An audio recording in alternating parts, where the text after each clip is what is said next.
Einen schönen guten Abend, alle miteinander hier in der Erlöserpfarre in Lustenau. Schön, dass ihr da seid und auch einen schönen guten Abend an alle Zuschauer im Livestream, die jetzt dabei sind, die hier mit uns sind. Und ich würde mir erlauben, kurz den heutigen Gast vorzustellen und dann starten wir gleich in das heutige Abendprogramm. Rod Dreher wurde 1967 geboren in Baton Rouge, Louisiana in den Vereinigten Staaten und gehört heute der östlich-orthodoxen Kirche an.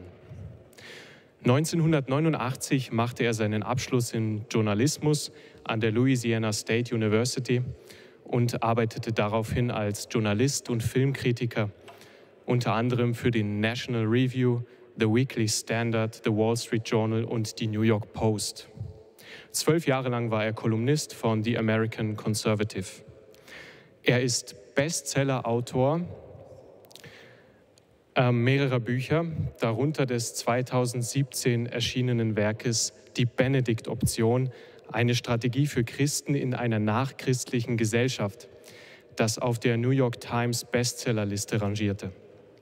2020 erschien sein neuestes Buch Live Not by Lies, zu Deutsch Lebt nicht in der Lüge, in dem Rod Dreher einen schleichenden, sanften Totalitarismus in unserer heutigen westlichen Gesellschaft anprangert.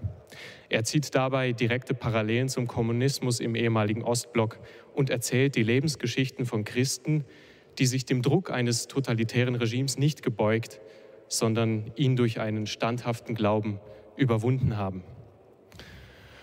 Wir sind gespannt auf einen sicherlich zur Diskussion und zum Nachdenken anregenden Vortrag mit anschließender Fragerunde und danken dir, Viktor, schon im Voraus, du bist ja eh schon dran, für die Übersetzung.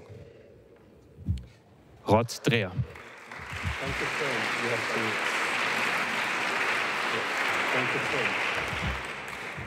Well, I apologize that I don't speak German. Vielen Dank, ich entschuldige mich, dass ich nicht Deutsch spreche. But to return to Lustenau and to hear the German of the Vorarlberg is so nice to my ear. Aber nach Lustenau zurückzukehren und die deutsche Sprache zu hören, ist sehr schön für seine Ohren. I'm going to try something. Es klang, als würde ein Schmetterling Honig in meine Ohren bringen. Thank you. Okay. So, the story of Live Not by Lies starts in the spring of 2015. Die Geschichte von Lebe nicht mit der Lüge startet im Frühjahr 2015. A prominent American physician contacted me after a disturbing conversation with his elderly mother, a Czech immigrant who, in her youth, served a jail term as a political prisoner of the communist regime in her homeland. Ein bekannter amerikanischer Arzt hat mich kontaktiert, um mir die Geschichte von seiner Mutter zu erzählen, die damals ein politischer Gefangener im kommunistischen Regime in ihrem Heimatland in Tschechien war. In fact, she had been sent to prison and tortured because she refused government orders to stop attending prayer meetings at her Catholic parish. Also sie wurde sogar ins Gefängnis geschickt und gefoltert, weil sie sich geweigert hat, gegen die staatliche Anordnung mit ihren Gebeten in ihrer katholischen Kirche aufzuhören. The doctor was shaken and thought someone should know what had happened. Und der Doktor, ihm war wichtig, dass die Leute wissen, was da wirklich passiert ist. The doctor told me, my mother says that the things going on in this country, America now, remind her of what Czechoslovakia was like when communism first came. Und dann hat mir der Doktor erzählt, dass meine Mutter die Dinge so beschrieben hat von damals, von ihrem Heimatland im Kommunismus und dass er Parallelen dazu jetzt in den USA sieht, was jetzt so vor sich geht. It sounded kind of alarmist to me, but after that conversation, whenever I would travel to conferences and academic events and would meet people who had grown up in the Soviet bloc, I would tell them what the old Czech woman had said, and ask them, do you agree? Und es hat anfangs ein bisschen übertrieben für mich geklungen, aber nach diesem Gespräch, immer wenn ich zu Konferenzen oder anderen Events gereist bin und ich Leute getroffen habe, die aus den ehemaligen kommunistischen Sowjetstaaten kamen, hat sich das eigentlich bestätigt und die Leute sind eigentlich mit ihr einverstanden gewesen, was sie da erzählt hat, mit dem einverstanden gewesen. Every single one of them said yes. And if you would talk to them long enough, they would complain that whenever they tried to tell Americans, to warn Americans, nobody believes them. Also jeder von ihnen hat diesen Verdacht bestätigt, dass in Amerika sozusagen die gleichen Vorkommnisse wie damals wieder auferstehen. Und immer wenn sie die gebürtigen Amerikaner davor gewarnt haben, hat ihnen niemand geglaubt. What are they seeing that frightens them? Was sehen sie, dass sie ihnen Angst macht? They are seeing the growing acceptance of an extremely intolerant left-wing ideology that is destroying free thought and free speech in the name of defending victims. Sie sehen eine wachsende Akzeptanz einer linken, intoleranten Ideologie, die freie Meinungsäußerung und freie Gedanken zerstört im Namen von von der Verteidigung der Opfer oder so genannten Opfer. They are seeing people losing their jobs and having their reputations destroyed because they dissent from this ideology. Sie sehen, dass Leute, die abweichend denken, ihren Job verlieren oder ihre Reputation zerstört wird, weil sie nicht an diese Ideologie glauben. They are seeing universities corrupted by it. Sie sehen Universitäten, die davon befallen sind. They are seeing people lie about what they really believe just to protect their job and their business. Ja. Sie sehen, dass Leute darüber lügen, obwohl sie etwas anderes glauben, nur weil sie ihre eigene Arbeit oder ihre Existenz schützen wollen. They are seeing children turn against their parents because of this ideology. Sie sehen, dass Kinder sich gegen ihre Eltern wenden, nur wegen dieser Ideologie. They are seeing outright lies told against those who question this ideology in an effort to ruin them. Sie sehen wahrhaftige Lügen, die gegen sie erzählt werden, gegen jeden, der diese Ideologie hinterfragt.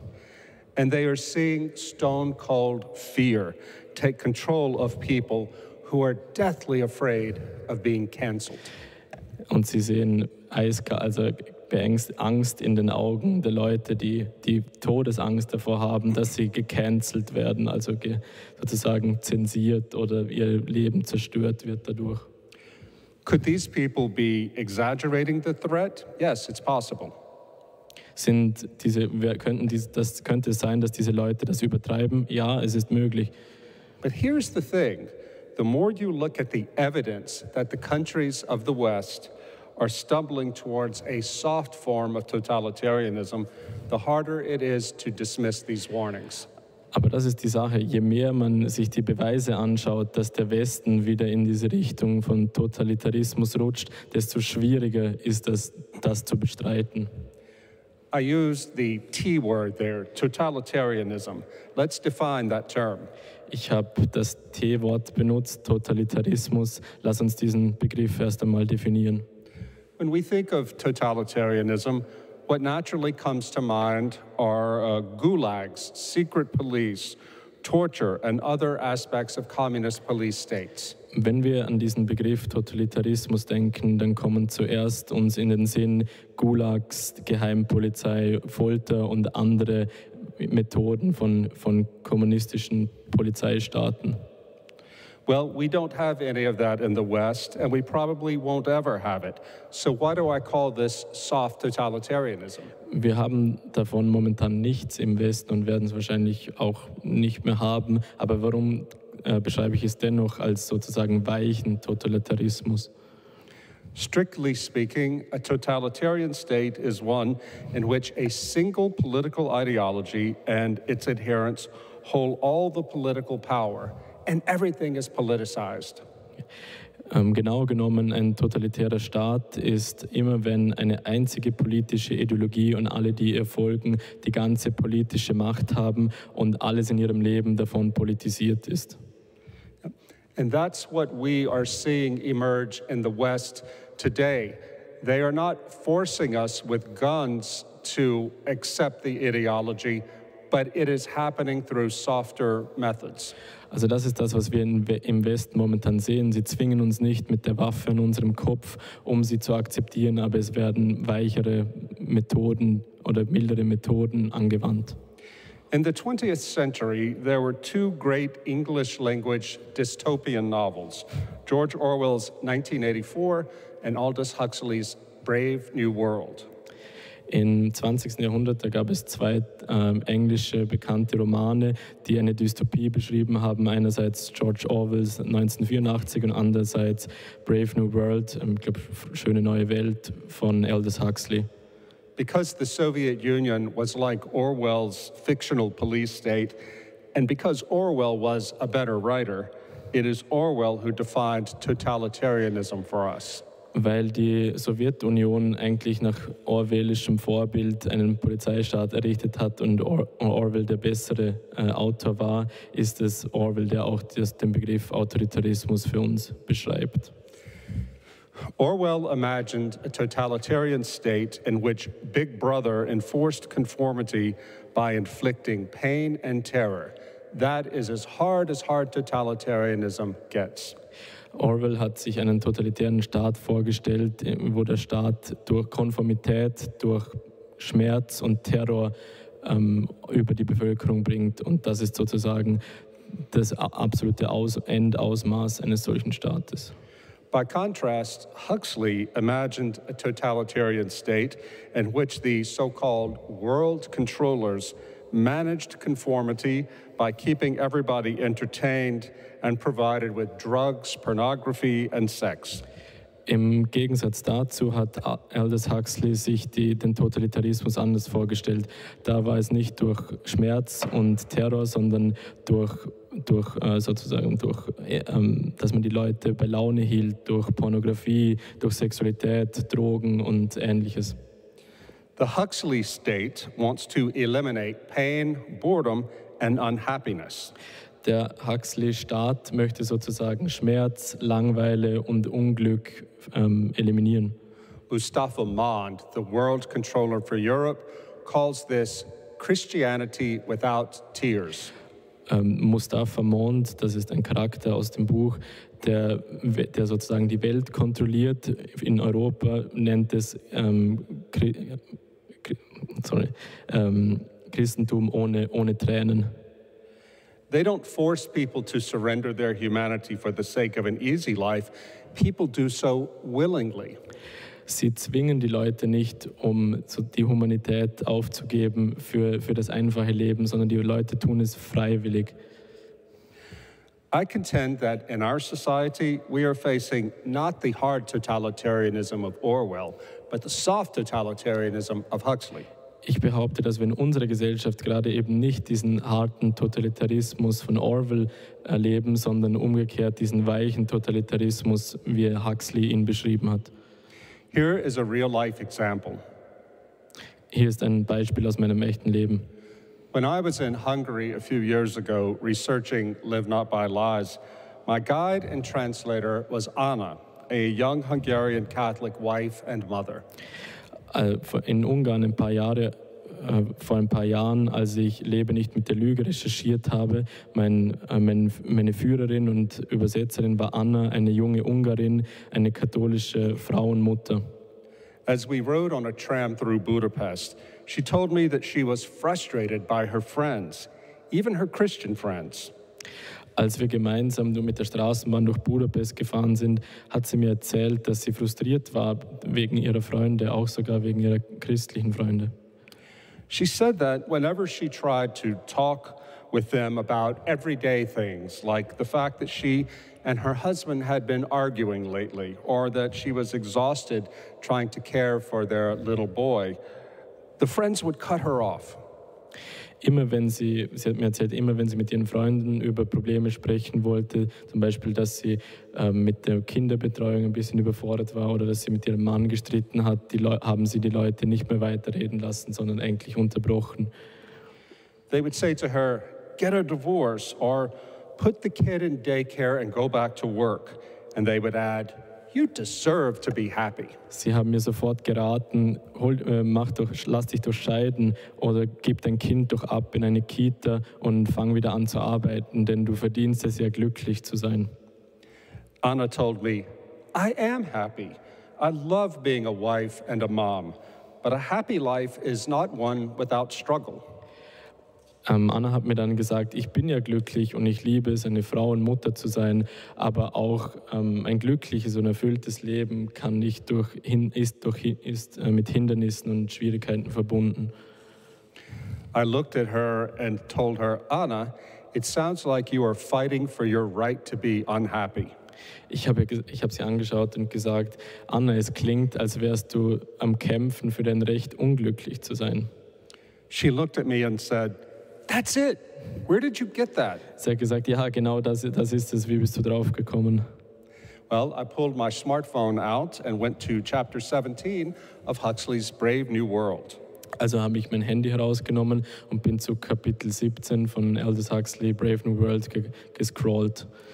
That chapter tells of the showdown between John the Savage, who is a dissenter from the totalitarian dystopia, and Mustafa Mond, the world controller for Europe.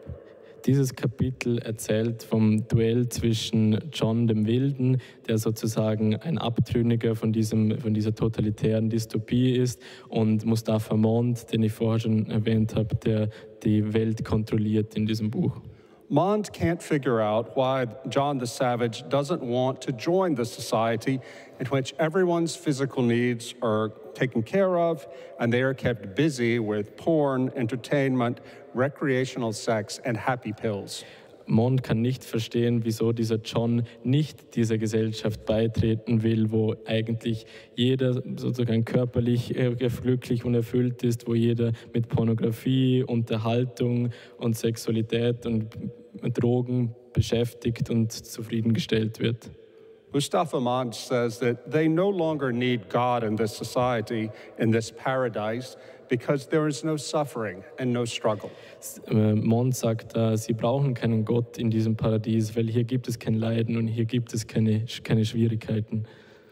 The savage, who has grown up on a sort of Indian reservation far from society and was raised reading nothing but the works of William Shakespeare, tells Mond that he prefers a life with struggle because that's the only authentically human way to live. John, der Wilde, der auf so einem Reservat aufgewachsen ist, außerhalb dieser dystopischen Welt und sozusagen nur aufgewachsen ist mit Shakespeare, und hat dann Mond gesagt, er will lieber ein Leben haben, das mit Schwierigkeiten verbunden ist, denn das ist das einzig richtig echte und wahre Leben des Menschen. The controller says, we prefer to do things comfortably here. Der Weltkontrolleur, Weltbestimmer sagt, wir bevorzugen die Dinge einfach und komfortabel hier. John the Savage says, but I don't want comfort. I want God. I want poetry. I want real danger. I want freedom. I want goodness. I want sin. Aber John sagt, ich will keinen Komfort, ich will Gott, ich will Poesie, ich will Wut, ich will Freiheit, ich will das Gute, ich will Sünde. In fact, said Mustafa Mond, you're claiming the right to be unhappy. Und Mustafa Mond entgegnet ihm, du willst sozusagen das Recht, unglücklich zu sein. All right then, said the savage, I'm claiming the right to be unhappy. Ja, dann ist es halt so, dann will ich eben das Recht, unglücklich zu sein. It is a difficult truth to accept that if we are going to keep our liberty and our faith in God, we are going to have to fight for our right to be unhappy. Es ist eine schwierige Wahrheit zu akzeptieren, dass wenn wir unsere Freiheit behalten wollen und unseren Glauben in Gott, dann brauchen wir diesen Kampf für unser Recht, unglücklich zu sein. I don't know the details about the situation here in Austria, but in America, we are seeing a generation of young Americans willing to see religious liberty, free speech, and other important political freedoms taken away for creating a safe, tightly managed society where nobody has to feel anxious or sad. Ich kenne nicht die Details, wie sie in Österreich gerade ablaufen, aber in den USA sehen wir gerade eine Generation von Amerikanern, die ihre religiöse Freiheit, freie Meinungsäußerung und andere wichtige politische Freiheiten aufgeben wollen, um eine sichere und übermäßig kontrollierte Gesellschaft haben wollen, wo niemand Angst haben muss oder niemand traurig sein muss. A college professor once told me that he quit teaching Brave New World because almost none of his students considered it to be a dystopia. They all thought Huxley's soft totalitarianism sounded like paradise. Ein befreundeter Universitätsprofessor hat mir einmal erzählt, dass er aufgehört hat, Brave New World in seinem Unterricht durchzunehmen, weil fast niemand von den Studenten hat das als Dystopie gesehen. Ganz im Gegenteil, die haben schon gesagt, dass dieser milde Totalitarismus ja wie das Paradies klingt. There are other signs that the modern West is ripe for totalitarianism. Es gibt auch andere Zeichen, dass der moderne Westen reif für den modernen Totalitarismus ist. In 1951, the German Jewish political philosopher Hannah Arendt published The Origins of Totalitarianism, a detailed study of why in the 20th century nations had succumbed to fascism and communism. In 1951 hat die deutsch-jüdische politische Philosophin Hannah Arendt das Werk Die Ursprünge des Totalitarismus veröffentlicht. Das war eine detaillierte Abhandlung, warum im 20. Jahrhundert die Nationen sozusagen in den Faschismus und in den Kommunismus gerutscht sind. Though the two totalitarian systems were at the opposite end of the ideological spectrum, both emerged from similar social and political conditions. Obwohl beide totalitären Systeme eigentlich am anderen Ende des politischen Spektrums standen, sind beide aus einer ähnlichen gesellschaftlichen Situation heraus entstanden. When I read Arendt's book, I was shocked to see so many of the things that are happening now in America and Europe are already present in her book. Als ich ihr Buch gelesen habe, war ich so schockiert, dass so viele Sachen, die aktuell in Europa und Amerika passieren, schon präsent waren damals in ihrem Buch. For example, she said the most important factor that led to the rise of totalitarianism was mass loneliness and atomization among the people. Zum Beispiel einer der Faktoren, der zu diesem Totalitarismus geführt hat, war diese Einsamkeit und diese Einsamkeit der Bevölkerung. In the United States, there was a survey that showed that 61% of Americans called themselves lonely. 61% of Americans. Es gab vor kurzem eine Studie, in der 61% der Amerikaner gesagt haben, dass sie sich einsam fühlen. Young Americans are far lonelier than older Americans. Die jungen Amerikaner sind viel einsamer als die älteren. We call the youngest generation of adults Generation Z. Die jüngste Generation von Erwachsenen nennen wir heute Generation Z.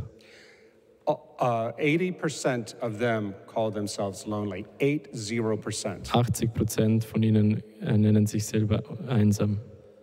And this is the generation that is the most socially networked in history, yet also the most lonely. Und das ist genau die Generation, die so sozial vernetzt ist wie noch nie, aber trotzdem die einsamste. There are other factors that aren't identified that we don't have time to talk about tonight, but one of them is embracing transgressiveness. Da gibt es noch mehrere Faktoren und wir haben nicht Zeit, über alle zu sprechen, aber eine der Sachen, die Hannah Arendt noch beschrieben hat, war Transgression. We see this constantly. Wir sehen das also immer wieder. In both pre-Bolshevik Russia and pre-Nazi Germany, elites took pleasure in acts of rebellion that made fun of traditions and standards, moral and otherwise. Sowie im vorbolschewikischen Russland, also auch im Vor-Nazi-Deutschland, haben Eliten in einer Akt der Rebellion sich über Traditionen und Bräuche lustig gemacht. Hannah Arendt wrote, quote, "The members of the elite did not object at all to paying a price, the destruction of civilization, for the fun of seeing how those who had been excluded unjustly in the past forced their way into it.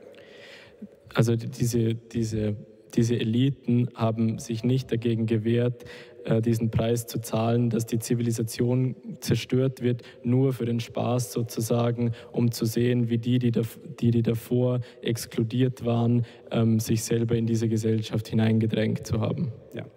And I could talk, and I do at length in the book, about how I believe that we are well on our way to having a social credit system in the West, just as they do in China. Und in meinem Buch beschreibe ich auch, dass wir auf dem Weg dazu sind, ein ähnliches soziales Credit-System wie in China zu haben, auch hier in Europa. Is in China? Ja, in China. Yeah, okay. If you disobey the government in China, like going to church or spending time with people who have low social credit scores, you will find your own freedom taken away. Wenn du zum Beispiel in China in die Kirche gehst oder Zeit verbringst mit Leuten, die eine niedrige Bewertung auf dieser Sozialskala haben, dann wirst auch du niedriger eingestuft und sozusagen dann verlierst mehr und mehr Freiheiten und Privilegien. Yeah, recently in the United Kingdom, banks are kicking out customers whose political views they don't like, and they're telling them, you can't have a bank account here. Zum Beispiel hat es in England vor kurzem, gibt es Banken, die sozusagen Leuten, die ihnen nicht genehm sind, einfach verbieten, ein Konto zu öffnen und verweigern ihnen sozusagen ihre Dienstleistungen. Well, the future looks very dark. Die Zukunft sieht sehr düster aus. The last time I was here in Lustenau, I told you about my idea of the Benedikt-Option, a way for Christians to build resilient communities of faith that can survive the post-Christian era. Als ich letztes Mal in Lustenau war, habe ich euch von meinem Buch der Benedikt-Option erzählt, wie Christen eine robuste Gemeinschaft im christlichen Glauben bilden können und diese Zeit überstehen können. Live not by lies is the next chapter of the Benedikt-Option. Lebe nicht mit der Lüge ist das nächste Kapitel der Benedikt-Option. It offers a different kind of wisdom for being resilient Christians, not only in the post-Christian world, but in the anti-Christian world. Es bietet uns eine andere Art von Weisheit an, wo wir nicht nur widerstandsfähige Christen sind, sondern auch nicht nur widerstandsfähige Christen in einer nachchristlichen Welt, sondern sogar in einer antichristlichen Welt. It's like this. If emigres from the Soviet bloc are warning us about the rising tide of totalitarianism here, then those who stayed behind and lived under communism and resisted it can teach us how to fight back now and in the future. Wenn uns sozusagen die Auswanderer aus der ehemaligen Sowjetunion warnen können über diese steigende Flut, die sie damals erlebt haben vom Totalitarismus, dann können die damals im Kommunismus zurückgeblieben sind und sich dagegen aufgelehnt haben, uns heute zeigen, wie wir uns dagegen wehren können. There are some clear lessons that we can learn from their experience and apply today. Da gibt es einige Lektionen, die wir von ihnen lernen können und heute anwenden können. First, we must commit ourselves to living in truth. Wir müssen uns dazu bekennen, in der Wahrheit zu leben. Das ist das allererste. Live not by lies, said Alexander Solzhenitsyn in his final communique to the Russian people before the Soviets sent him into exile. Lebe nicht mit der Lüge, hat Alexander Solzhenitsyn gesagt, also bevor er in den Gulag abtransportiert wurde, hat er zu den russischen Behörden gesagt. Even politically powerless people, he explained, could refuse to say, to affirm, or distribute anything that distorts the truth. Sorry. Even Also sogar politisch machtlose Leute, hat er erzählt, können sich weigern, Dinge zu sagen, zu schreiben oder zu bestätigen oder irgendwas zu verteilen, das die Wahrheit zerstört oder das die Wahrheit verleugnet. They could refuse to attend a demonstration or to sign on for a cause unless they truly believe in it. sie könnten sich weigern, an einer Demonstration teilzunehmen oder einer Bewegung anzuschließen, wenn sie nicht wirklich daran glauben. If somebody today tells you that you have to prove your good faith by signing a petition or publicly agreeing to something, wearing a badge or a ribbon, even though you don't believe in it, then you must refuse. Wenn dir heute jemand sagt, du musst einen gewissen Stecker anstecken oder ein Band umbinden, auch wenn du nicht daran glaubst, nur um dazuzugehören, dann solltet ihr auf jeden Fall das nicht machen und euch dagegen wehren. Second, we must accept the burden of suffering for the truth. Wir müssen einfach akzeptieren, dass das eine Last ist und dass wir leiden müssen für die Wahrheit. This is how we show what we are really made of. So zeigen wir, aus welchem Holz wir wirklich geschnitzt sind. The new soft totalitarianism is taking hold among people who are terrified of discomfort, much less suffering. They are unnerved when confronted by thoughts or expressions that upset them. Heutzutage dieser Soft-Totalitarismus, dieser weiche Totalitarismus ist speziell unter den Leuten, die sich fürchten vor unkomfortablen Situationen, vor Leiden. Gerade unter denen ist es sehr beliebt, weil sobald sie mit etwas konfrontiert sind, was sie verstören könnte, geben sie nach. The Czech dissident Václav Havel created the parable of a greengrocer who refused to hang a sign saying, "Workers of the world unite," in his shop window. Der tschechische Dissident Václav Havel hat ein Gleichnis erstellt, wo er sich geweigert hat, ein Schild aufzuhängen, Arbeiter der Welt, vereinigt euch, also sozusagen eine kommunistische Parole. This gets him in trouble. The state police take away his business, he loses his status, and his family becomes hated by everyone. Aufgrund dessen hat er sein Geschäft verloren, er hat seine Privilegien und seinen Status verloren und seine Familie wurden zu Außenseitern. But, said Havel, the greengrocer has won a very great moral victory.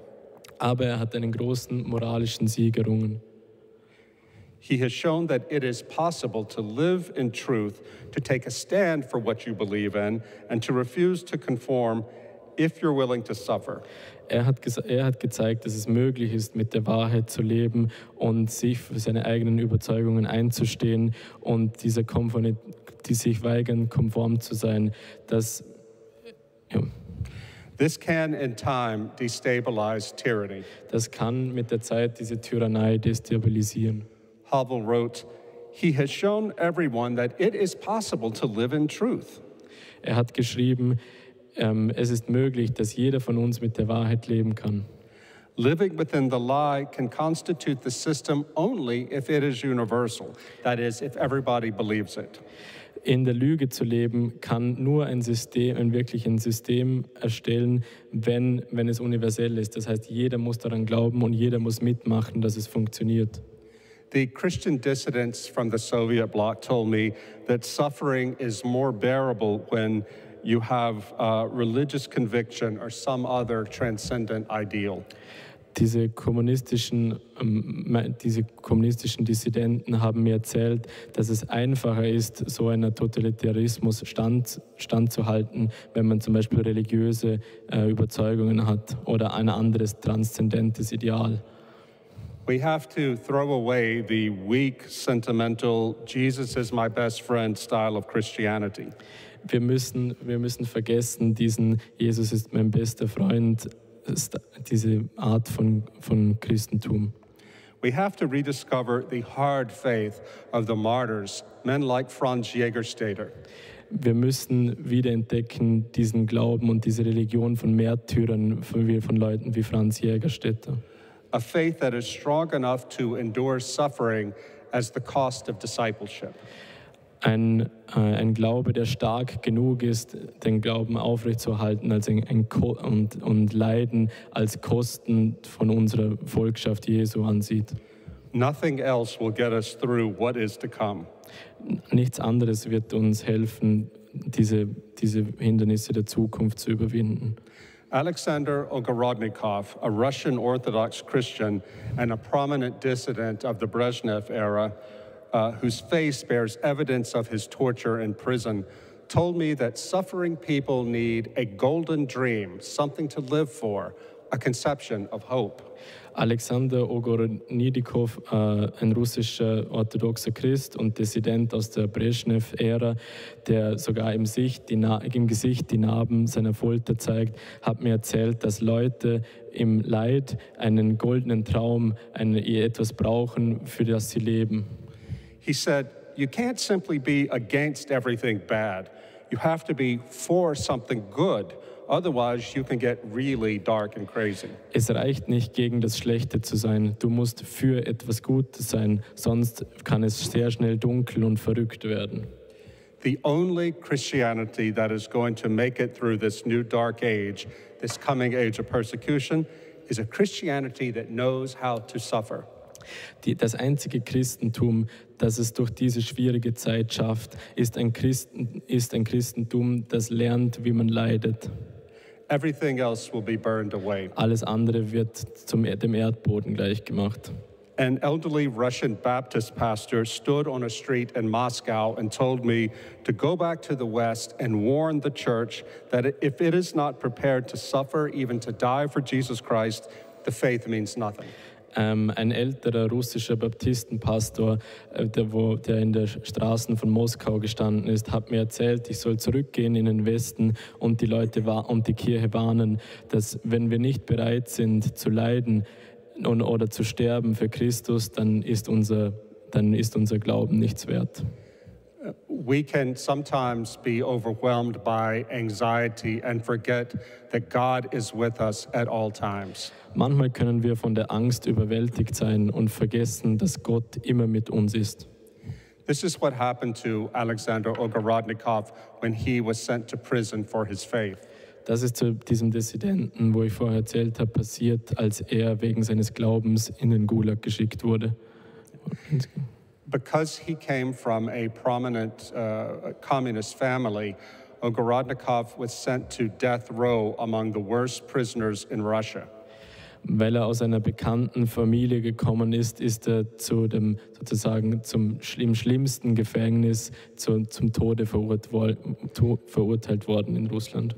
He immediately began to witness to the faith to these prisoners, and these men became Christians. Er hat dann den anderen Insassen von seinem Glauben erzählt und die anderen haben sich zum Glauben bekehrt, zum Christentum. The man running the prison became very angry at this and put Alexander in a prison cell alone. Der Chef vom Gefängnis hat das mitbekommen und wurde sehr verärgert davon und darum hat er ihn in Isolationshaft gesteckt. And they began to beat him. Und sie haben ihn verschlagen. When I met Alexander in Moscow a few years ago, his face was partially paralyzed from the beatings. Als ich Alexander getroffen habe in Moskau vor ein paar Jahren, war sein Gesicht zur Hälfte gelähmt von diesen Schlägen, die er da bekommen hat. He told me that when he was in that cell, he began to doubt God and prayed, Lord, have you abandoned me? Er hat mir erzählt, dass als er in dieser Zelle gewesen ist, hat er Gott angezweifelt und hat zu Gott gesprochen, Gott, hast du mich verlassen? He told me that one night he felt someone grab his shoulder and wake him. It was an angel. Eines Nachts hat er sich gefühlt, als hätte ihn jemand geweckt und an seiner Schulter gerüttelt und es war ein Engel. And the angel showed him a vision that he saw with his eyes of a prisoner being taken to his execution with his hands behind his back and guards on either side. Und dieser Engel hat ihm eine Vision gezeigt von einem Gefangenen mit verbundenen Händen hinter dem Rücken und Gefängniswächtern, die ihn sozusagen zur Exekution führen. The next night, the same thing happened. Another vision with a different prisoner. Und am nächsten Tag ist die gleiche Vision nochmal passiert, nur diesmal mit einem anderen Gefangenen. Finally, Alexander understood what he was being shown. All of the men who were going to their deaths were men who had become Christians thanks to his witness. Und schlussendlich ist er dann draufgekommen, was das bedeutet. Alle diese Männer, die er in seinen Visionen gesehen hat, waren unter anderem waren diese Männer, die er bekehrt hat und zum Christentum, die dann exekutiert wurden. Sitting in the Hotel Metropole in Moscow, Alexander, who was now 70 years old, was crying, telling me this story. Der Alexander war mittlerweile 70 Jahre alt, als er mir das erzählt hat, und wir saßen gemeinsam im Hotel Metropol in Moskau und er hat es angefangen zu weinen. He told me he gained his faith back in that moment because he realized his suffering had meaning.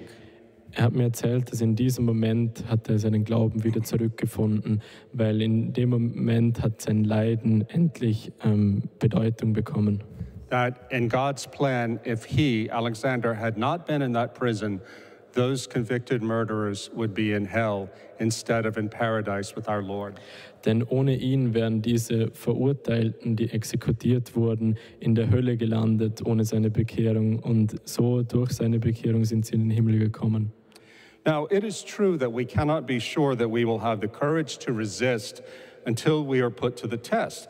But we can begin to build within ourselves the resources to resist. Wir können nicht mit Sicherheit sagen, dass wenn es soweit kommt, dass wir den Mut haben, uns zu wehren. Aber wir können anfangen, uns innerhalb so aufzubauen, dass wir, wenn der Zeitpunkt kommt, dass wir bereit sind. In 1996, a Slovak Catholic named Sylvester Krčmery published a short book about his 10 years in a communist prison. In 1996 ein slowakischer Katholik, der Sylvester Krčmery geheißen hat, hat ein kurzes Buch veröffentlicht über seine 10 Jahre in einem kommunistischen Gefängnis. He was arrested in the late Stalinist years as a lay leader of the Slovak underground church.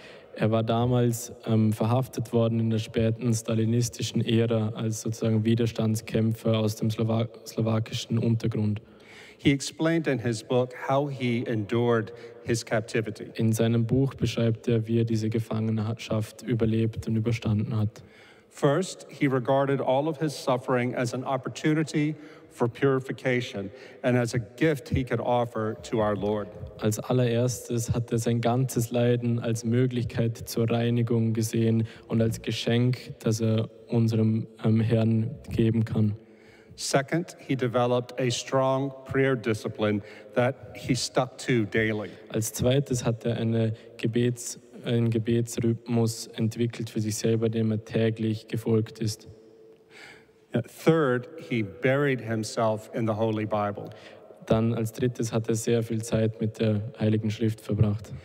Before his arrest, he had committed long passages of the Bible to memory during his freedom because he knew if the communists arrested him, he would not have access to a Bible. Bevor er verhaftet wurde, hat er viele Passagen der Bibel auswendig gelernt, denn er hatte gewusst, sobald er verhaftet wird, wird er keinen Zugang mehr haben zur Bibel. And fourth, he developed a real fellowship with other prisoners, praying with them and helping them. Und als viertes hat er eine enge Kameradschaft mit anderen Gefangenen aufgebaut, hat ihnen geholfen und hat mit ihnen gebetet.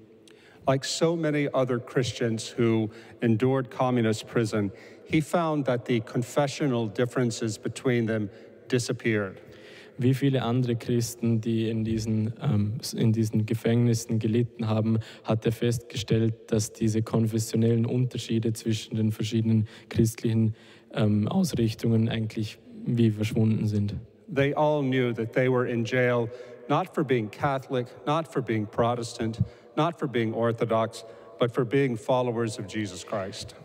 Sie wussten alle, dass sie nicht im Gefängnis sind, weil sie Katholiken, Protestanten oder Orthodoxe sind. Sie wussten, sie sind im Gefängnis, weil sie Jesus nachfolgen. Another thing we should do now while we have freedom is to build solidarity within small groups. Außerdem müssen wir innerhalb unserer Freiheit Solidarität innerhalb kleiner Gruppen bilden. In Bratislava, the week after I left Lustenau in 2019, I went to a house in the suburbs where the underground church produced samizdat, illegal literature to help the church. Als ich 2019, nachdem ich Lustenau verlassen habe, bin ich in eine Vorstadtgegend von Bratislava gegangen und da wurde ich zu einem Haus geführt, wo damals im Untergrund die Kirche heimlich Schriften produziert hat. The man who took me there was a historian, Jan Simulczyk. Und der Mann, der mich da hingeführt hat, war ein Historiker namens Jan Simulczyk. As a college student in the 1980s, Simulczyk was part of a secret group there that distributed the illegal literature. Als Universitätsstudent in den späten 80ern war er Teil dieser geheimen Zelle, die diese illegale Literatur verbreitet hat. He told me that he learned how to be free in the fellowship of the young men in this small Catholic group. Er hat mir erzählt, wie er gelernt hat, frei zu sein in dieser Kameradschaft von jungen Männern in seiner katholischen Gruppe. He said to me, only in small communities could people feel free. Er hat gesagt, nur in kleinen Gemeinschaften konnten sich Leute richtig frei fühlen. He said, we helped one another to gradually build up the courage to do bigger things. Wir haben einander geholfen, graduell uns den Mut aufzubauen, um größere Dinge zu tun. Finally, a lesson that runs through the testimonies of many dissidents is the stark warning to all of us living in the democratic West. It can happen in our countries too. Und zu guter Letzt eine wichtige Lektion, die wir aus diesen Berichten entnehmen können, ist, dass diese Warnung, dass es auch in westlichen Demokratien passieren kann und nicht nur bei ihnen. Alexander Solzhenitsyn wrote, quote, "There is always this false belief. It would not be the same here. Here such things are impossible. Alas, all the evil of the 20th century is possible everywhere on earth." Solzhenitsyn hat geschrieben, dass immer dieser Fehlglaube vorhanden ist, dass es hier nicht passieren würde. Hier ist sowas unmöglich. Aber diese Boshaftigkeiten und diese Gräueltaten vom 20. Jahrhundert haben gezeigt, dass es überall auf der Welt möglich ist. We are not powerless in the face of this. Wir sind nicht machtlos gegenüber dem. I dedicated my book, Live Not by Lies, to the memory of Father Tomislav Kolakovic, a Croatian Catholic priest. Ich habe dieses Buch Lebe nicht mit der Lüge gewidmet einem Mann namens Thomas Kolakovic, ein kroatisch-katholischer Priester. In 1943, Father Kolakovic was working in Zagreb, Croatia, his home city, doing underground work against the Nazis. In 1943. In 1943 hat er in Zagreb Untergrundarbeit geleitet gegen die Nazis. Somebody told him that the Germans were coming to arrest him, so he escaped to Slovakia and began teaching at the Catholic University in Bratislava. Jemand hat ihm gesteckt, dass er wohl verhaftet wird von den Nazis und darum ist er geflohen in die Slowakei, wo er angefangen hat zu unterrichten. He told his Catholic students, I have good news and I have bad news. Er hat seinen katholischen Studenten erzählt, ich habe einerseits gute, aber auch schlechte Nachrichten. The good news is the Germans are going to lose this war. Die gute Nachricht ist, dass die Deutschen den Krieg verlieren werden. The bad news is when the war is over, the Soviets are going to be ruling this country and the first thing they're going to do is persecute the church. Die schlechte Nachricht ist, dass wenn dieser Krieg erstmal vorbei ist, dann werden die Sowjets dieses Land übernehmen und das Erste, was sie machen werden, ist, sich gegen die katholische oder gegen die Kirche zu wenden. So Father Kolakovic had a plan for how to prepare the underground church. Also hat Vater Kolakovic einen Plan gehabt, wie er diese Untergrundkirche wappnen kann. He began to gather faithful Catholic students together in groups for conversation. Er hat damit begonnen, dass er kleine Gruppen von diesen katholischen Studenten zusammengeführt hat, dass sie sich miteinander austauschen konnten. This was not just a social event. Das war nicht nur eine soziale Veranstaltung. They followed a three-part system to guide their discussions. Sie haben ein dreiteiliges System erschaffen, um diese Diskussionen zu leiten. The 3 points of the system were see, judge, act. Diese 3 Teile waren sehen, bewerten und handeln. The idea was this: to see means to look around in our society and notice the things that we Christians should be concerned about. Das erste war sehen. Wir müssen in unserer Gesellschaft sehen, was vorgeht und worüber wir Christen uns beschäftigen sollten, nachdenken sollen. Yeah. To judge means to discuss among themselves what a Christian response should be in light of the Bible and the teachings of the church. Und zu bewerten hieß, dass sie in der Gruppe diskutierten, was ist unsere Antwort darauf im Lichte oder im Sinne der Bibel und im Sinne der Lehre der katholischen Kirche. And act was to decide before they left the room what practical things in the world they were going to do to act on what they had decided. Und handeln hieß dann, dass sie sich entschieden, was für kleine Taten können sie setzen, um das, was sie davor diskutiert haben, auch in der Welt, in kleinen Dingen in die Tat umzusetzen. Within 2 years, every town in Slovakia had at least one Kolakovic discussion group. Innerhalb von 2 Jahren hat jede Kleinstadt in der Slowakei eine Diskussionsgruppe nach seinem Vorbild gehabt. Some of the Slovak Catholic bishops said, "Father, you have to stop this. You're making people afraid. It will never happen here." Manche slowakische Bischöfe haben sich dann an ihn gewendet und gesagt, ja, du verängstigst die Leute nur, sowas wird bei uns nie passieren. But Father Kolakovic did not stop because he knew the mind of the Soviets. He continued his work. Aber er hat nicht aufgehört, denn er hat gewusst, wie die Sowjets ticken und er hat sozusagen mit seiner Arbeit weitergemacht. And thank God he did, because as we know, when the Iron Curtain fell over that country, that's when the persecution began. Und wir müssen ihm dankbar sein, dass er das getan hat, denn sobald der eiserne Vorhang hochgezogen wurde, hat die Christenverfolgung angefangen. Yeah. So I believe that we are now in the West in a Kolakovic moment. Also ich glaube, wir sind jetzt im Westen in diesem Kolakovic-Moment. God has given us freedom now to organize, to prepare our hearts and to prepare our communities for the possibility of persecution. Gott hat uns die Freiheiten gegeben, um unser Herz und unsere Gemeinschaften vorzubereiten, um diesen späteren oder kommenden Verfolgungen standhalten zu können. I hope it doesn't happen. I pray it doesn't happen. Ich hoffe, dass es nicht passieren wird. Ich bete, dass es nicht passieren wird. But when I see things like in England, when people are arrested for praying silently outside an abortion clinic, I know that things are getting darker. Aber wenn ich sehe, wie zum Beispiel in England Personen, die in Stille vor einer Abtreibungsklinik beten und dafür verhaftet werden, dann sehe ich, dass dunklere Zeiten auf uns kommen. So let us follow the example of Father Kolakovic and all of the confessors and martyrs of 20th century totalitarianism and be prepared to give everything for our Lord.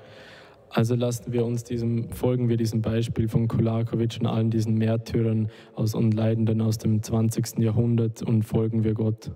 Because he gave everything for us. Denn sie haben alles für uns gegeben. Thank you very much, and we'll have some questions. Vielen Dank. Jetzt machen wir noch ein paar Fragen.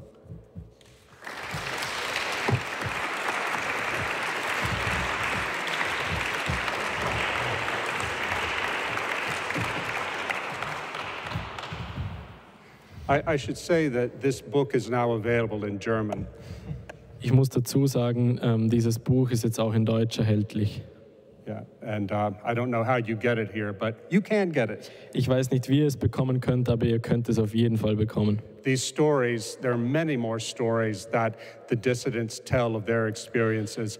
I find them so inspirational. Da sind noch viel mehr von diesen Geschichten der Dissidenten darin enthalten und ich finde sie so inspirierend. Vielen Dank, Rod, für diesen, wie zuvor vermutet, sehr zum Nachdenken anregenden Vortrag. So geht es zumindest mir. Trotzdem gäbe es jetzt die Möglichkeit, Fragen zu stellen. Vielleicht auch gegenteilige Meinungen zu bekunden. Es soll ein offener Raum sein.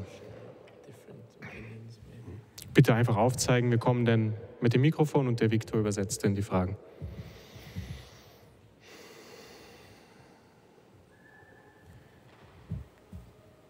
Somebody? Bitte? You know, there is I'm sorry, someone, okay. Sorry?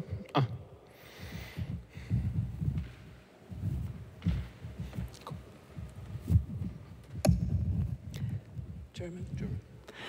Nach dem Vortrag bin ich etwas schockiert und es sieht sehr dunkel aus. Sie haben das Buch geschrieben und jetzt möchte ich wissen, ob Sie noch Hoffnung haben. Oh, yeah, absolutely, I have hope. But Christian hope is not the same thing as optimism. Ja, natürlich habe ich Hoffnung, aber christliche Hoffnung ist nicht dasselbe wie Optimismus. An optimist thinks everything will always get better. Ein Optimist denkt, dass alles immer von selber besser wird. But a Christian who has hope wants things to get better, but knows that if they don't, as long as we unite our sufferings to Christ, everything will be redeemed. It has meaning. Aber ein Christ weiß, auch wenn die Sachen nicht von selber besser werden, wenn wir uns zusammenschließen und uns Christus sozusagen hingeben, dann werden wir erlöst durch unser Leiden. You know, I tell a story in the book Live Not by Lies about a young Slovak photographer named Timo Kriška. In meinem Buch Lebe nicht mit der Lüge erzähle ich eine Geschichte von einem jungen slowakischen Fotograf. Timo Kriška. Timo Kriška.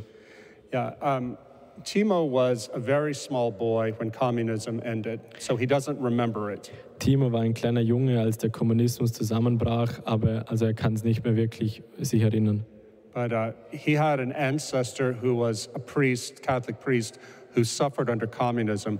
So Timo wanted to use his gift as a photographer to do a tribute to the suffering Christians from that era. Aber hatte einen Vorfahren, der katholischer Priester war und darunter gelitten hat, und darum wollte er seine Leidenschaft der Fotografie nutzen, um auf diese Geschichte aufmerksam zu machen. So Timo went to see these very old men and women who had been in prison for their faith to take their photo and speak to them. Also hat Timo sich auf den Weg gemacht und diese alten Männer und Frauen getroffen, die im Gefängnis wegen ihres Glaubens waren, hat sie fotografiert und mit ihnen gesprochen. Timo told me that he was shocked by the peace that all of these old people had, even though most of them still lived in poverty. Timo war schockiert von diesem inneren Frieden, den die Leute hatten, obwohl sie sehr arm waren. Yeah, and he said finally Timo, had an idea. Und schlussendlich hatte Timo eine Idee. Timo said, why is it that I have all this freedom, more money than these people could imagine, but I am still so unhappy and afraid of the future? Wie kann es sein, dass ich diese Freiheit habe und wahrscheinlich mehr Geld als die alle und trotzdem so viel Angst habe, wenn es um meine Zukunft geht? Yeah, he said he realized it was because these people had given up everything for Christ. Er hat realisiert, dass diese Leute alles für Jesus aufgegeben haben. They had already suffered the worst, and so they were afraid of nothing. Sie haben schon das Schlimmste durchgemacht, darum hatten sie keine Angst vor nichts mehr. Here's a quote from the book that Timo told me. He said, you can look here, accepting suffering is the beginning of our liberation. Da gibt es ein Zitat aus diesem Buch und es beginnt mit die Akzeptanz des Leiden ist der Anfang unserer Befreiung. Suffering can be the source of great strength. Leiden kann die Quelle von großer Kraft sein. It gives us the power to resist. Es gibt uns die Macht, sich zu widersetzen. It is a gift from God that invites us to change. Es ist ein Geschenk Gottes, das uns zur Veränderung einlädt. to start a revolution against the oppression. Eine Revolution gegen die Unterdrückung zu starten. But for me, said Timo, the oppressor was no longer the totalitarian communist regime.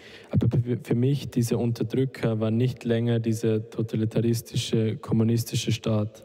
It's not even the progressive liberal state. Es ist nicht einmal der progressive, liberale Staat. Meeting these hidden heroes started a revolution against the greatest totalitarian ruler of all, myself.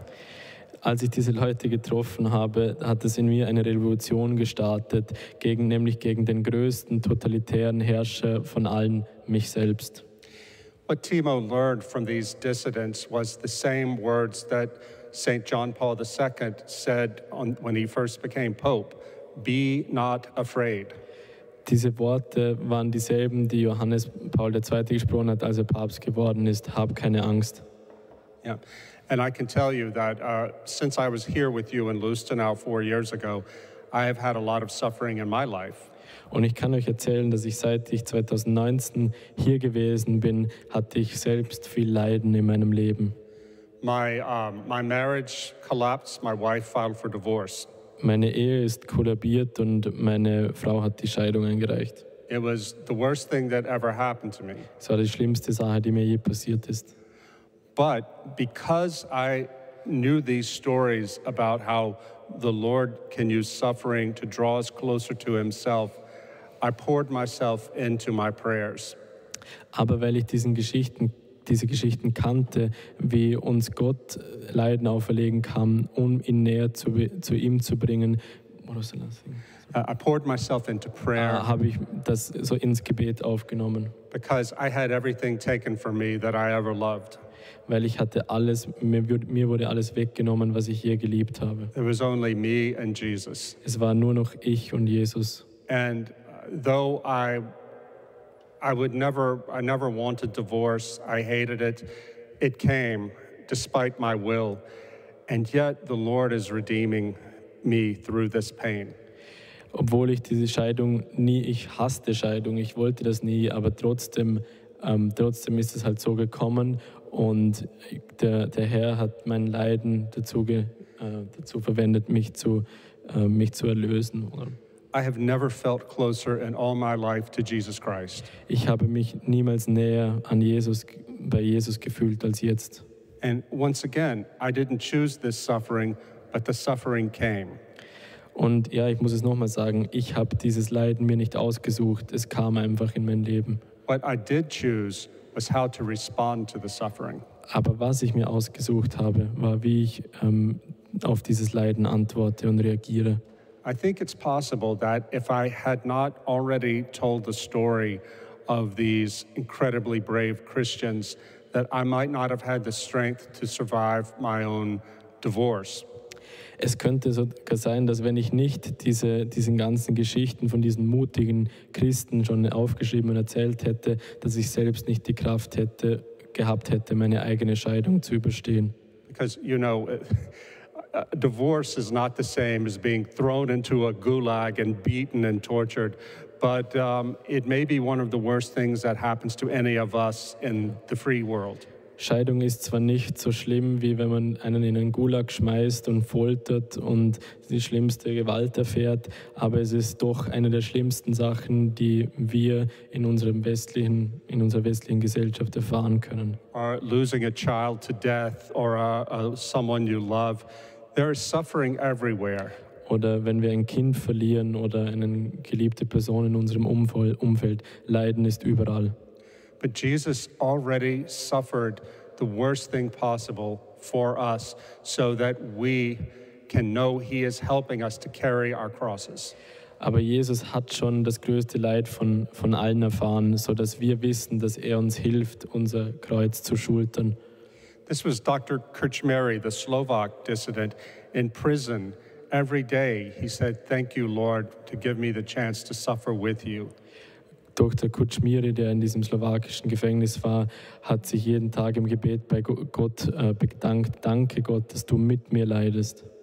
Now that might sound insane to the world, but to we Christians, we know there is deep, deep wisdom there.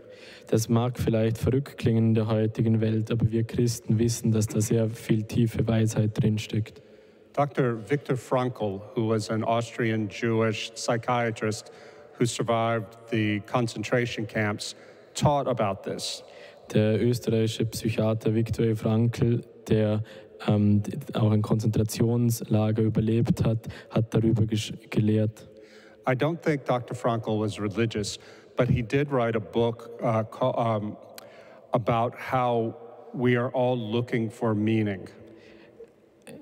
Er denkt nicht, dass Viktor Frankl religiös war, aber er hat trotzdem ein Buch geschrieben über Bedeutung im Leben. He said that if we have a reason to suffer, then we can bear any suffering. Er hat gesagt, wenn wir einen Grund haben, um zu leiden, dann können wir jedes Leid ertragen. He wrote in his book, Man's Search for Meaning, that in the concentration camp, he always thought of his wife and how he wanted to live for her and the joy she gave him. In seinem Buch Trotzdem Ja zum Leben sagen, hat er gesagt, die stärkste Kraft gab ihm der Gedanke an seine Frau und dieses Glück, das sie ihm beschert hat. And this carried him through. Und das hat ihn sozusagen getragen. The book I'm working on now is about what we call in English enchantment. Max Weber called it Entzauberung. Entzauberung, ja. Yeah. Das Buch, über das ich jetzt schreibe, das geht es heißt Entzauberung. And I think that we have to learn to keep our eyes open for moments when God breaks through to show us He is with us. If it's a case like Ogorodnikov with this miracle or much smaller stories. Es geht darum, dass wir unsere Augen offen halten müssen für Geschehnisse, wo Gott uns zeigt, dass er mit uns ist. Sei es zum Beispiel wie diese Geschichte von dem Wunder in dem sowjetischen Gefängnis, von dem ich euch vorher erzählt habe. The last time I was in Lustenau, there was we heard the story of Kevin Becker, this American boy who nearly died, but was miraculously healed through the prayers of the blessed Pier Giorgio Frassati. Das letzte Mal, als ich in Lustenau war, haben wir diese Geschichte gehört von einem jungen Kevin Becker, der fast gestorben ist, aber durch wundersame Weise, durch das Gebet vom seligen St. Pier Giorgio geheilt wurde. The same God who was with Kevin Becker in the hospital and with Kevin Becker's family is the God that was with Alexander Ogorodnikov in that cell, the God who was with Franz Jägerstätter in his cell, the God who is with all of us right now, whatever our suffering. Der gleiche Gott, der mit Kevin Becker und seiner Familie damals im Spital war oder mit den Dissidenten, von denen ich vorher erzählt habe, ist der gleiche Gott, der auch mit uns, bei uns ist und uns hilft, unser Leiden zu überstehen. You have to understand how strange it is to me that I'm standing here in a church talking like this because I was not this guy early in my life. Ihr müsst verstehen, dass es für mich wirklich komisch ist, dass ich hier in der Kirche stehe und euch das erzähle, weil ich war nicht diese Art von Person früher in meinem Leben. I was a journalist in New York and very sarcastic, very worldly, and I would have laughed at me speaking this way about Christ. Ich war ein sehr weltlicher und sarkastischer Journalist in New York damals und ich hätte über mich selbst gelacht, wenn ich mich gehört hätte, wie ich so über Christus rede. But this is what Jesus can do for us if we surrender ourselves to Him. Aber das ist, was Jesus für uns tun kann, wenn wir uns ihm hingeben. Somebody else? Noch eine Frage?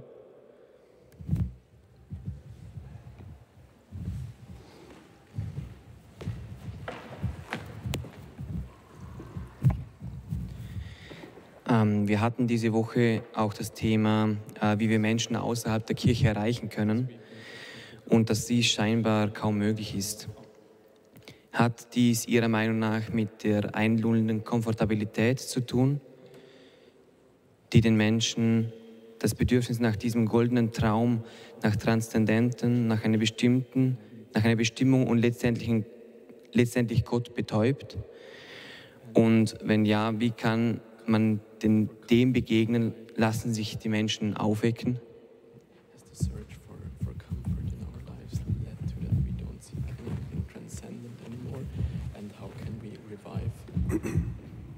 Well, thank you for that question.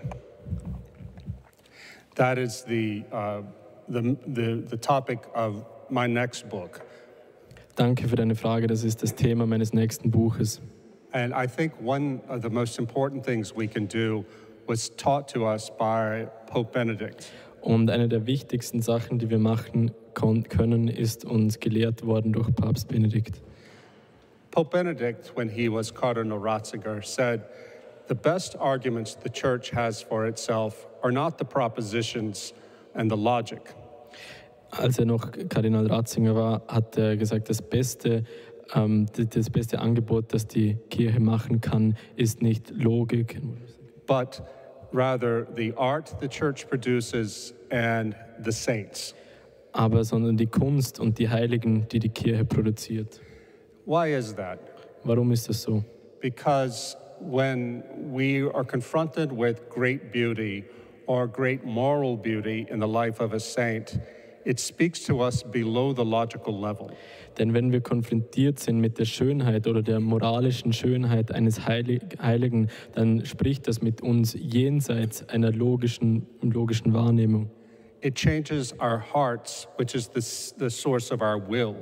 Es verändert unsere Herzen, die nämlich die Quelle unseres Willens sind. And it makes our minds then able to receive the propositional truths, the logic, the doctrine, etc. Und es führt dann dazu, dass unsere Seele, unser Geist empfänglich wird, um die Doktrin der Kirche zu verstehen. And this is how I converted myself. Und das ist, wie ich mich selber konvertiert habe. When I was a teenager, I had no faith. And then my mother won a trip to Europe on a bus full of old people. Als ich noch ein Teenager war, da hatte ich keinen Glauben und meine Mutter hat eine Reise gewonnen nach Europa in einem Bus voller alter Leute. She didn't want to go, but she knew that her teenage son really wanted to go to Paris to see the museums. Sie wollte selber nicht gehen, aber sie hat gewusst, dass ihr jugendlicher Sohn gerne die Museen in Paris ansehen würde. So I was the only young person on a bus full of elderly American tourists. Dann somit war ich der einzige jugendliche Mann in einem Bus voller älterer amerikanischer Senioren. But I didn't care. I was going to Paris. Aber mir war das egal. Ich wollte einfach nur nach Paris gehen. On the day we were driving to Paris, the bus stopped 1 hour outside the city so we could go see an old church. Am Tag, als wir nach Paris fuhren, hatte der Bus noch einen Zwischenstopp gemacht, eine Stunde vor der Stadt, sodass wir eine ältere Kirche ansehen konnten. I thought, an old church, really? Do we have to? But I didn't want to sit on the bus for an hour, so I followed the old people in. Ich dachte mir, muss das jetzt sein, eine alte Kirche wirklich? Aber ich wollte auch nicht alleine eine Stunde im Bus sitzen, darum bin ich dann mitgegangen. This was the cathedral at Chartres. Das war die Kathedrale von Chartres. There was nothing in my life growing up in small-town America in the 20th century that prepared me for the glory of God in that cathedral. Nichts, als ich in meiner Jugend in der Kindheit in Amerika, in einer Kleinstadt, hat mich darauf vorbereitet, auf diese göttliche Größe, die mich in dieser Kathedrale erwartet hat. Suddenly, I knew that God existed and that He wanted me. Und plötzlich habe ich verstanden, dass Gott existiert und er mich wollte. I couldn't explain it. It was a mystery, but it was real. Ich konnte es nicht erklären, es war ein Mysterium, aber es war real.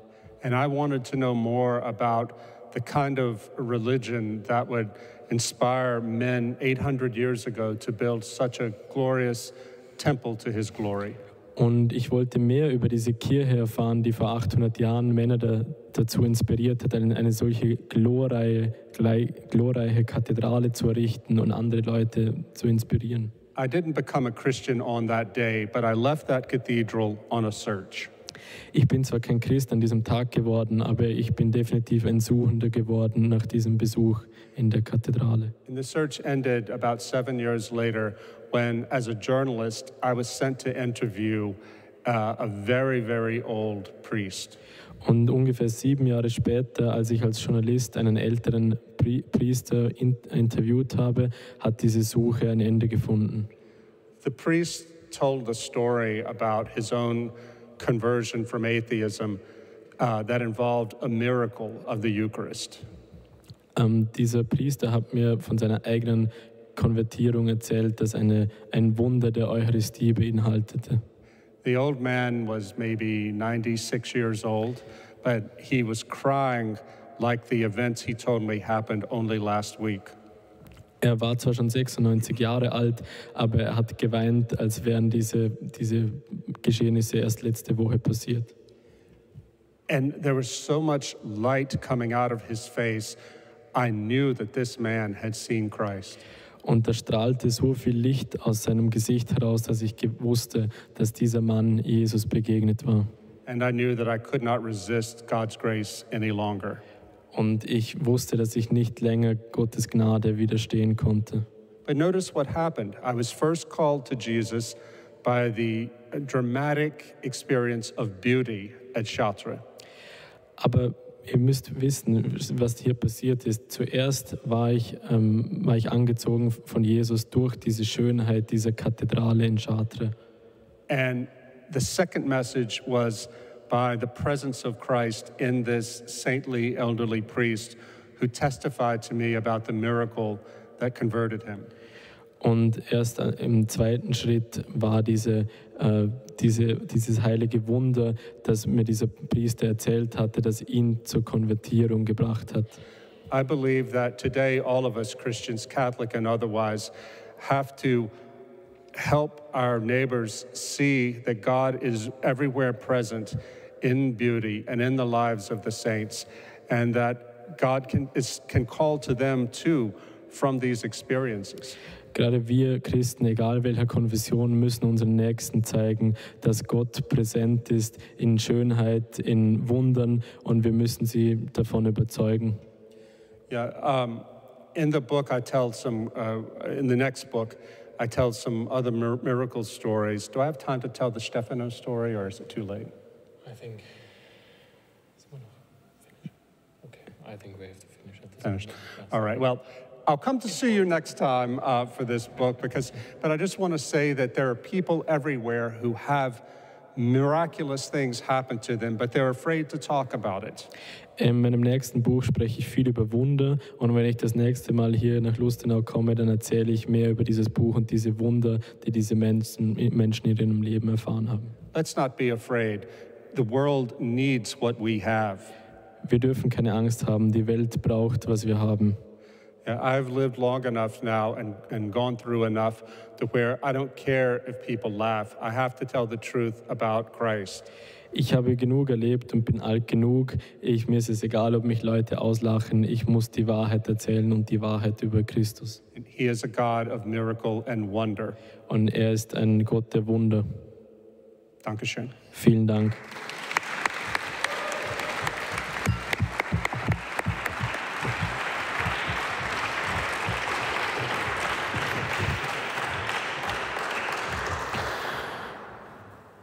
Vielen Dank, Rod, für diesen wirklich auch schönen Abschluss von dem Ganzen oder diese abschließenden Glaubenszeugnisse. Danke, Viktor, vielmals fürs Übersetzen. Und es werden alle noch eingeladen auf den Kirchplatz, wenn ich das richtig verstehe, auch um dem Rod noch Fragen zu stellen und an ihn heranzutreten, vielleicht wenn einem noch was auf der Zunge brennt. Danke fürs Dabeisein und einen schönen Abend miteinander.